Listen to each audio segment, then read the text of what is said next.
남자 바르실레입니다. 오늘은 이제 저희 감정을 느끼지 못하는 상태에 대한 이야기를 나누려고 합니다.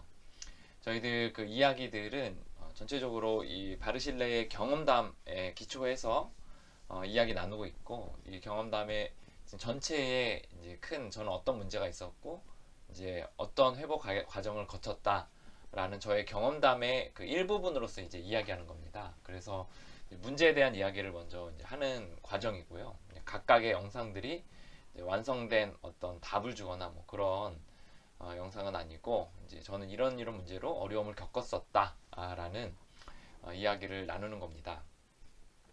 오늘은 이제 감정을 느끼지 못하는 상태에 대해서 같이 좀 나누려고 하는데요.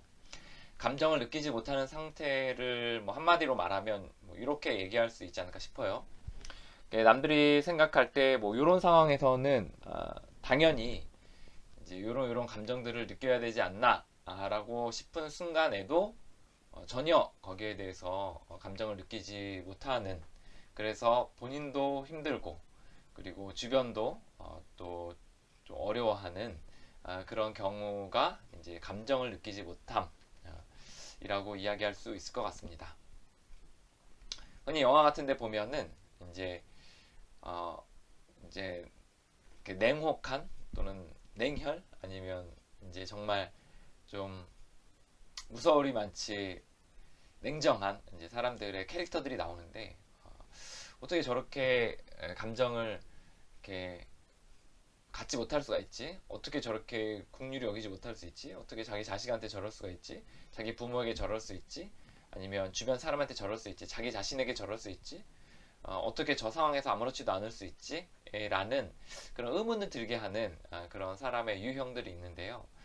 때는 우리의 삶의 모습에서도 이런 감정을 느끼지 못하는 그런 어려움을 겪을 때가 있습니다. 뭐 흔히 이런 것 같아요. 예를 들어 어떤 순간이 됐는데, 내가 분명히 이때는 내가 좀 슬퍼할 만한데 내가 왜 전혀 슬프지 않지? 뭐 이런 거. 또 어떤 상황에서 내가 좀 화를 낼 만도 한데 나는 전혀 화가 나지 않는다든지, 이런 것들에 있어서 이제 전혀 감정이 느껴지지 않는 부분들이 있을 수가 있는 거죠. 또 누군가에게 이제 뭐 호의를 받아서 굉장히 감사한 마음을 가져야 되는데 내 마음에는 전혀 감사한 마음이 들지가 않는 거예요. 당연하게 여겨지고 또 뭐 그냥 그 어쨌든 그 감사한 마음이 우러나지가 않아서 좀 어색해하는 시간들을 갖곤 한다는 거죠. 이렇게 감정이 당연히 들어야 되고, 또 이렇게 들게 되는 순간, 자기 자신이 생각할 때도 이제 드는 게 맞지 않나 이렇게 생각할 때가 있는데, 이제 그럴 때 감정이 들지 않아서 이제 힘들 때가 있다는 거죠. 그 철학자 중에 달라스 윌라드라는 철학자가 있어요. 이분은 이렇게 기독교인인 거로 알고 있어요. 근데 이제 이 달라스 윌라드가 마음의 혁신이라는 책에서 감정의 상태에 대한 이야기를 좀 나눴습니다. 그래서 그런 얘기를 하더라고요. 감정이 우리가 너무 과도하게, 예를 들어 뭐 원한이 너무 깊거나 아니면 뭐 두려움이 극심하게 들거나, 이제 이런 거는 이제 분명히 내면이 뭔가 엉켜 있고 이제 잘못된 신념들이 그 안에 이제 새겨져 있어서 그렇다라고 분명히 얘기를 하거든요. 그런데 또 이런 얘기도 해요. 그 반대로 감정이 전혀 느껴지지 않는 상태에 대해서도 우리는 심각하게 한번 고려를 해봐야 된다.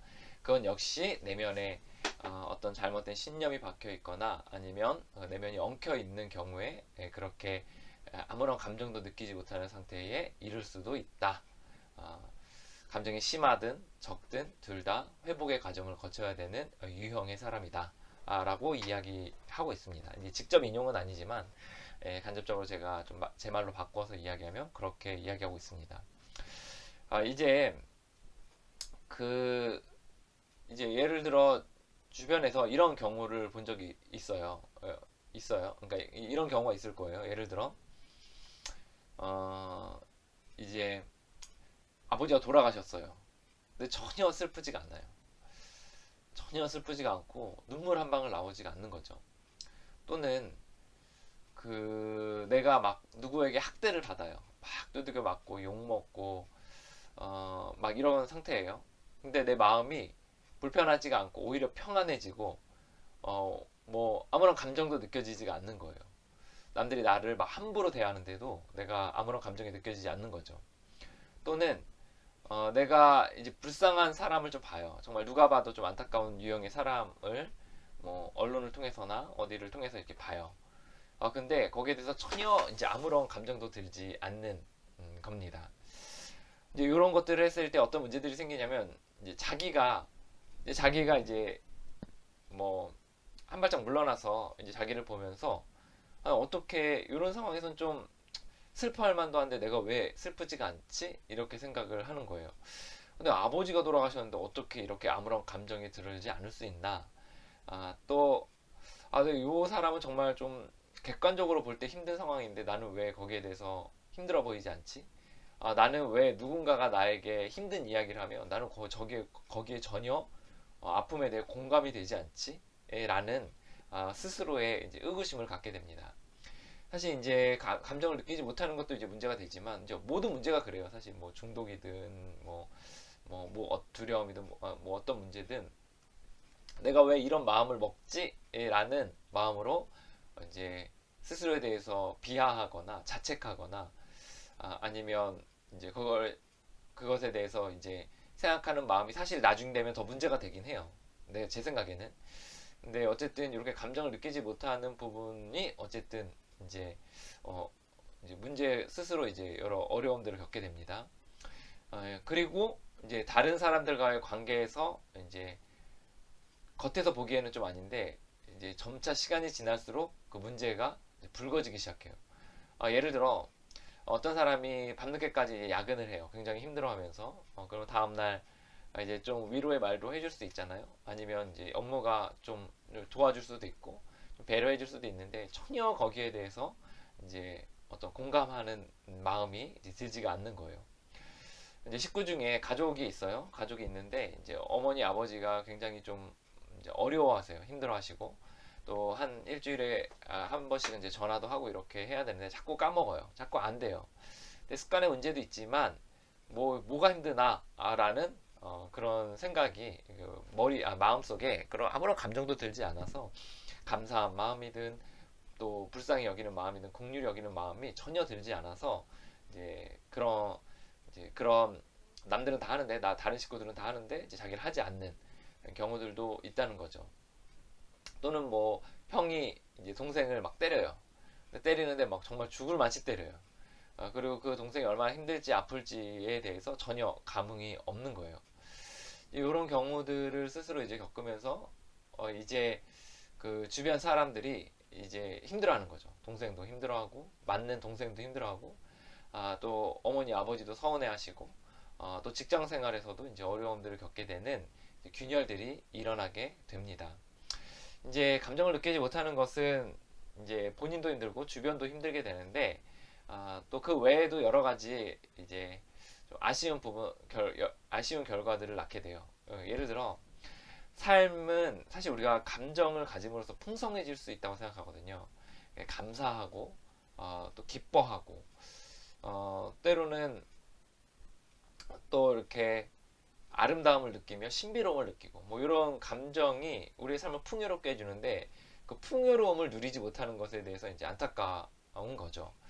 예를 들어 이제 외국에 여행을 나갔어요. 많은 돈을 들여서 남들은 다 풍경이 좋다고 그러고 너무 좋다고 하는데 본인은 전혀 냉랭하고 이런 마음들을 갖는다면 굉장히 이제 삶을 여유롭게 누리지 못하는 거죠. 이제 영역의 차이와 이제 어떤 부분에서는 어떤 사람은 이제 이제 어떤 그런 감정들이 풍성하게 있지만 어떤 부분에서는 또 아주 메마른 부분이 부분적으로 있는 경우도 있을 거예요. 아마 모든 부분에서 감정을 느끼지 않기는 좀 어렵지 않나 생각이 드는데 뭐 그런 경우도 있죠. 근데 이제 그렇게 부분적으로 했을 때 그런 부분적으로 감정을 느끼지 못하는 영역이 많거나 사회생활이나 또는 어떤 살아가는데 필요한 영역에서 꼭 필요한 영역에서 그런 감정이 느끼지 못한다면 좀 어려움을 겪게 되는 거죠. 이제 삶을 풍성하게 누리지 못할 뿐만 아니라 또 어떤 어려움이 생기냐면 이제 위기의식을 그러니까 위험 신호, 감정이 사실 위험 신호이기도 하잖아요. 예를 들어 내가 막 이렇게 막 주저리 사람들과 얘기를 하고 있는데 사람들이 이렇게 좀 불편해해요. 그거에 대해서 내가 불편해하는구나라는 건 좀 눈치껏 알고 거기에 대해서 이 사람들이 좀 힘들어하겠구나라는 그런 감정도 올라와야 되는데 그런 감정이 전혀 올라오지 않는 거예요. 그게 뭐라고 하면서 이제 막 이제 얘기를 하는 거죠. 그런 부분에서 이제 위험 신호잖아요. 관계에서의 위험 신호. 또는 이제 어떤 사람이 나를 엄청 학대를 해요. 때리고 내 경계선을 침범하고 막 이렇게 하는데 나를 이렇게 무시하고 권리를 뺏고 막 이렇게 하는데 거기서 전혀 이제 뭐 감정도 들지 않는 거죠. 그리고 뭐 학대하면 학대하는 대로 이렇게 둔다면 자기를 상하게 되고 자기가 당연히 지켜야 되는 경계선을 지키지 못하게 되는 문제들이 생기는 것 같습니다. 이렇게 이제 감정을 느끼지 못하게 됐을 때 이제 여러 어려움들이 이제 생기면서 이제 삶이 좀 기울게 되는 그런 부분들이 있어요. 그러니까 뭔가 감정을 통해서 삶의 추진력을 가지고 이렇게 나가야 되는데 그런 게 좀 잘 안 된다는 거죠. 이제 그 또 다른 것 중에 하나가 뭐냐면 방금 얘기한 건데 삶이 이제 이 감정을 가지고 어떤 활력을 가지고 나가는 부분들이 있는 것 같거든요. 그러니까 뭐 열정, 뭐 에너지를 가지고서 이렇게 쭉 나가는 거잖아요. 예를 들어 질투의 감정을 뭐 하나 못해 뭐 질투가 너무 심하면 또 안 되겠지만 또 그런 거를 가지고 나가는 거고 또 이제 내 삶에 대한 동기를 가지고 살아보고 싶은 마음을 가지고 또 좋은 것을 뭐 취하고 싶은 마음으로 이제 여러 쭉 나가는 부분이 있는데 전혀 이제 감정을 느끼지 못한다면 삶의 어떤 동기나 이런 것들도 굉장히 많이 떨어지게 되는 부분이 있는 것 같습니다. 이제 요게 사이클을 가져요. 이제 아까도 얘기했지만 사이클을 갖는데 감정을 느끼지 못하고 그 다음에 그 이제 스스로 자책을 하는 거죠. 그리고 이제 관계들이 깨어지거나 일이 잘 되어지지 않는 경우들을 미끄러지게 되는 경험들을 이제 한두 번 또는 두세 번 이렇게 쭉 점차 그 횟수들이 늘어나면서 하게 됩니다. 그리고 다시 이제 감정을 그 고쳐보고자 이렇게 노력을 하는데 그게 잘 안 되는 거죠. 그러다 보면 또 좌절을 하고 또 좌절을 하다 보면 또 이제 더 또 일이 안 되고 관계를 잘 못하게 되고 이런 경우들이 이제 생기게 되는 겁니다. 이게 이제 어떻게 이해하면 조금 편하냐면 감정을 느끼지 못하는 것이 마치 중독이나 또는 습관적인 뭐 어떤 고치고 싶은 영역처럼 하나의 영역으로 이렇게 분류하면 굉장히 좀 편해지는 것 같아요. 예를 들어 우리가 뭐 원한의 문제가 있잖아요. 그 원한의 문제를 이제 원한을 뭐 원한보다 분노가 좀 날까요? 내가 극단적인 분노가 있는데 이 극단적인 분노에서 내가 좀 자유로워지고 싶은 마음이 있어서 그걸 문제로 여기고 이제 그거에 대해서 이제 회복의 과정들을 겪잖아요. 요것처럼 이제 감정을 느끼지 못하는 부분에 있어서 하나의 문제로 여기고 그거를 이제 회복하고자 하는 마음의 영역으로 딱 둔다면 이제 그 부분을 다루는 데 있어서 훨씬 더 이제 수월하게 된다는 겁니다. 이 부분에서 여러 고통 겪고 있는 사람들이 많이 있다는 걸 알고 있습니다. 그래서 이 부분에서 고통 겪고 있는 사람들이 위로를 받는 그런 영상이 되었으면 좋겠습니다. 저희들 왜와 하우에 대한 이야기는 이후에 저희들 나누도록 하겠습니다. 함께 회복의 과정을 겪기 원하시는 분들은 댓글에 그 설명 부분에 주소로 들어오시면 모임이 있습니다. 회복 모임 거기에 참조하시고 또 이후에 저희들 회복의 방법이라는 책을 저희들 만들 예정인데 오디오북과 함께 만들 예정인데 참조하시고 또 회복의 과정에서도 이제 도움을 받으시면 좋을 것 같습니다. 오늘도 골방 가운데서 열심히 회복하려고 애쓰시는 모든 분들을 진심으로 응원합니다. 화이팅입니다.